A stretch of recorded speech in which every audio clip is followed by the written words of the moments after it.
Welcome back, guys. Today we have a long-awaited one for me. Paula doesn't even know why he's here. It's not true.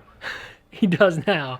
We're going in the basement. The crawl space is partly insulated, but we had an event, well, not me, but the previous people that were here had an event where the old fiberglass insulation got soaked with water and they had to take most of it down. And it happened to be in the bathroom. So every day we get up to go to the bathroom or take a shower, it's real cold on our toesies. Now I bought this here infrared thermometer. I'm going to show you guys exactly what I'm talking about. I can't. Okay, so in here, but we're looking at 61 in here, right? Now if we go into the bathroom,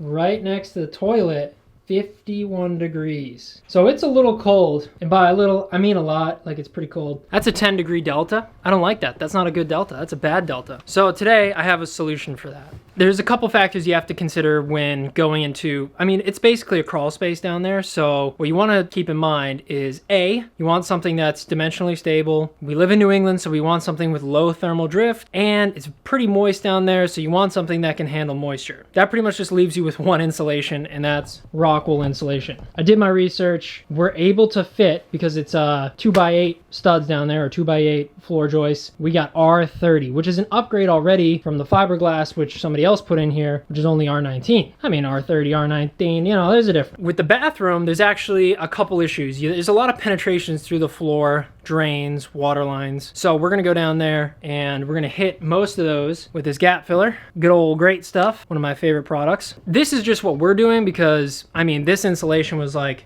I don't know if it's gonna cover all of it, but it'll cover a good portion of it. It was 50 bucks for this bag, probably $5-10 bucks on a can of this. I also actually, for extra moisture control, I got a 6 mil polyplastic sheeting, which that should help with any mildew or anything like that. Although this stuff is vapor permeable, we're gonna stop that vapor with this. I did buy this new Power Shot stapler, which we're gonna use to staple it. And I don't know if this is gonna work on the sheeting, but I bought Tyvek tape to cover up the staple holes in the staple. I think this strategy is gonna work. Like I said, we're doing this because it's pretty much on a budget, but ideally you would wanna go for spray foam. But there's a lot of issues with spray foam in itself. We have termite issues here. Termites can go through spray foam. Spray foam's extremely expensive, especially closed cell, which we would need for that vapor barrier. And we can't really do that ourselves unless we spent, you know, $700 on a tank of do-it-yourself spray foam. And we're doing this approach. We're gonna try to do it right, and hopefully our toesies will be a little warmer. Without further ado, let's get down the frame. You ready, bud? Ready, but skitty. Look at that stuff though, huh? Okay, so welcome to my favorite place in the world, this crawl space. Yeah, let me show you guys. So as you can see, they decided to use R19 fiberglass bat. They're all sagging, and right under the bathroom there's none. So that doesn't help us out too much. And if you look behind us, those bats, because of when fiberglass gets wet, it begins to sag. And as you can see, it's already fallen down. And there's some gross black stuff too, which is just mold. So our first step is gonna be back there, and we're gonna use this gap filler to try to get any penetrations. I can now add vapor barrier to the basement. Dual purpose. Shake, shake, shake. Shake your spray foam. Shake your spray foam. All right, Polo. Try to find any penetrations, huh? Oh yeah, look at that. Hold on, let's show the team. As you can see, guys, right around the shower drain, nothing at all. That's probably what was leaking, to be honest with you. Some holes right behind you that are just kind of badly taped. Not even like at all, it's not even on. Rip off any tape that you see. Some water lines over here with penetrations. That's actually pretty well sealed right there. All right, not too many, not too many. God, it is dirty down here. We're gonna probably end up pulling this one down. All right, let's spray. Oh, Jesus. It's gonna be tough. Woo. I have to make 2 passes on this one. Yeah. Oh, you know. Holy bananas.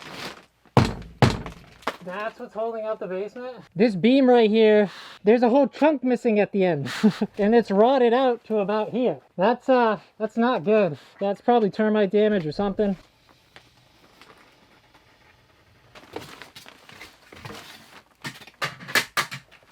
While Paul is doing that, I'm actually gonna try to measure out and put one of these pieces of rock wool in place.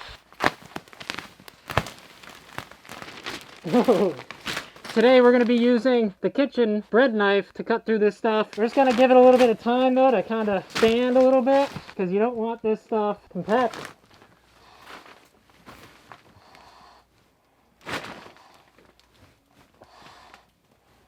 Oh yeah, baby. Look at that, dude. That's tight up there. Nice glove.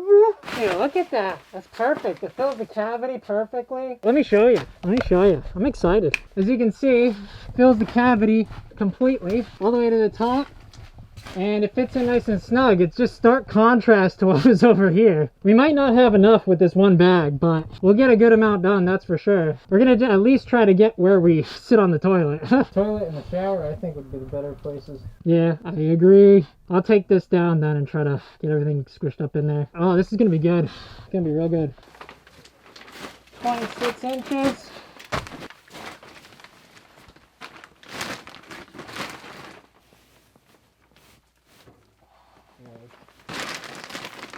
Now we need to kind of cut around this pipe here, which would be interesting, but 3 starts about here. And then how thick, or what's the radius, diameter? What's the diameter? How thick is the pipe? 4? I mean, it's insulation. It doesn't have to be 100% perfect, but... Can you give it a push from here? Yeah. Yeah, maybe cut it in half to there, put a chunk in there. And basically from here to there, and then... Yeah, that's what I was thinking. DEA, beautiful! Alright, so what do we got left? We got 1 piece left. Seeing how effective this is, this makes me want to go get... What do we need, like another bag? 2 bags? To do the majority, to do it completely, 2 bags. Dude, I want to do this whole basement. This looks so much better. It's R10 more, and we're going to do a vapor barrier, which is just going to make it look awesome. You know what, why don't we, since we're down here, we're in the suck right now, why don't we get those back pieces, 29 inches. I don't think we're going to have enough for 2. Did you cut a little square out of the end there? No. Let's do that. Just because I kind of just spray foamed it all, so we don't have to work. Like 5-ish inches. Alright, as you can see, pink stuff, and the lovely rock wool. I don't know if you guys can get as good of an appreciation as I have for this, but it looks awesome. That's definitely going to keep our feet warmer. So, what's going on here? So first bag went really well. You're all dusty. Paulo was a trooper. He got a little bit of spray foam on his hat. We found a lot of pretty large penetrations through the floor, so we spray foamed those as best we could. And then we were working from under the toilet, and we're gonna work all the way back to the shower. So we got to get 2 more bags of R30 rock wool, which it's gonna be $100, but you know, honestly, just having the comfort in the bathroom is, I'll pay that, you know. And honestly, we're probably going to be saving a little bit on heat. I don't know how much, but I know that we have a little wall heater in there that we've started to run nonstop just to, you know, take the edge off a little bit. So I really feel like this is going to do us a solid comfort-wise, energy-wise, but we still got to, you know, pay for it up front. We're back from the store. Got 2, what is this, a bushel? 2 bushels of rock wool. Yeah, we're good to go. I think this is going to be able to do it. And then the next step after that is going to be putting up the vapor barrier, which bought a brand new staple gun for, so hopefully that goes pretty smooth. We'll see. We'll see. This kid just laughs at me when I record. He's like, dude, I don't even know how you do this YouTube thing. You look like such an idiot when you do it. All right, back into the deep dark hole. Oh, Jesus. Huh? What'd you say?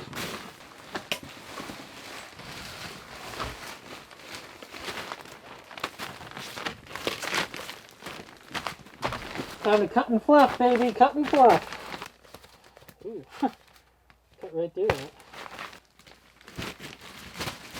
The next part is finishing up over there, and then we got to do underneath the bathtub. Dude, I wish they didn't like put these permanent ones in. We could crank this up a bit, because this isn't even touching over here. It's not spray foam. We can't get 100%. This actually like might be the perfect size. Literally. Oh my God. Perfect.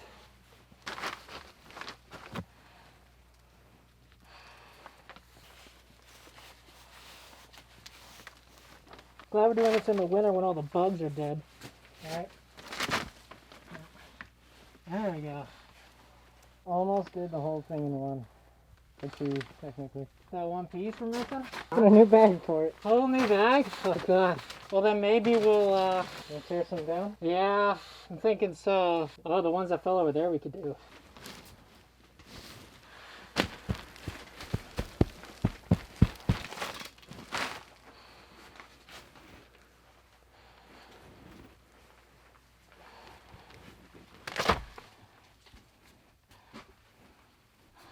That was the last piece under the bathroom. So next would be the vapor barrier. We have a couple extra chunks left over though, so we're probably going to try to find spots for those.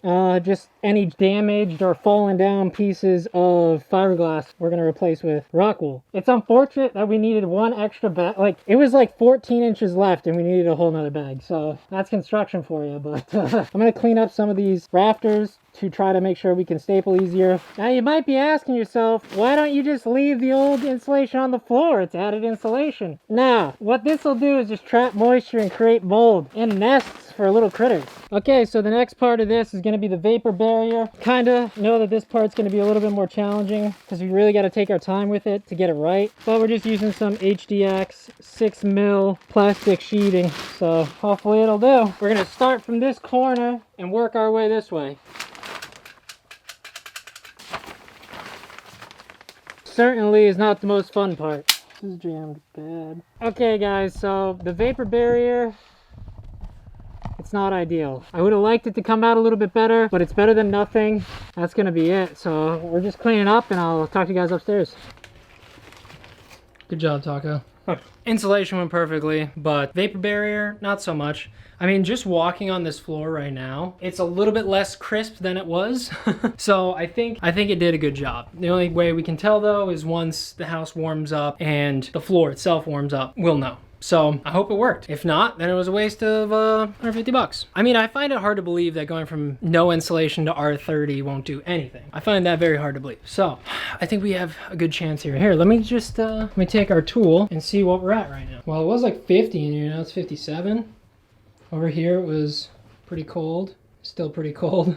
I'm pretty sure we did that bathroom a solid, but only time will tell. So I'll have to give an update in the morning. All right, so it's actually been about a month since we installed the insulation in the floor of the bathroom. And overall, I've noticed some improvements. So number one, the whole room is warmer. So you have like your toilet area. It's still pretty cold in this area. I'm not sure why. I know that like there might be a section that we weren't able to get to with the insulation somewhere behind the cinder blocks down there, but I'm not sure yet. But the floor is warmer for sure. Like right now we have that heater running, and on the inside temp, it's holding about 10 degrees higher than it was. Then as we get over here, it drops. I don't know what's going on over here. I can't figure this out. And even next to the toilet, it's still cold. So there's something going on with maybe this wall. There might be a leak on the outside of the wall letting air in. I'm not sure, I haven't figured this out yet. The biggest difference we've noticed is in the shower. The shower floor is substantially warmer when the water starts running. So before, basically our only safety was under the water stream. And if you were to step back here or anywhere else, it'd be freezing cold. That's not the case anymore. You can stand out of the water stream and you're still comfortable. This whole room holds heat pretty well. Was it worth the 150 bucks in time to do it? Yes, but there's still a lot of issues. If you saw down there, the PVC pipes are below the insulation. The old piping, which is even a new discovery, if you know what polybutylene piping is, that's what that piping was for the hot water and cold water lines. Look it up and you'll know why we have a problem. It was worth it. There's definitely still a problem with this exterior wall. Something going on at the floor. We got to figure that out because it's throwing a lot of cold air in here. The vapor barrier, doing it in that one section, I feel iffy about. Realistically, we should just lift the whole house up and put a true basement down there and insulate it. If anybody knows any contractors that are looking for some marketing, or let me know, because you know we could do a 1940s lifting of a house and putting a new basement down there, but that's a huge project. But I want to say thank you guys for watching, and don't forget to like, comment, and subscribe. We'll see you guys next time on Down the Frame.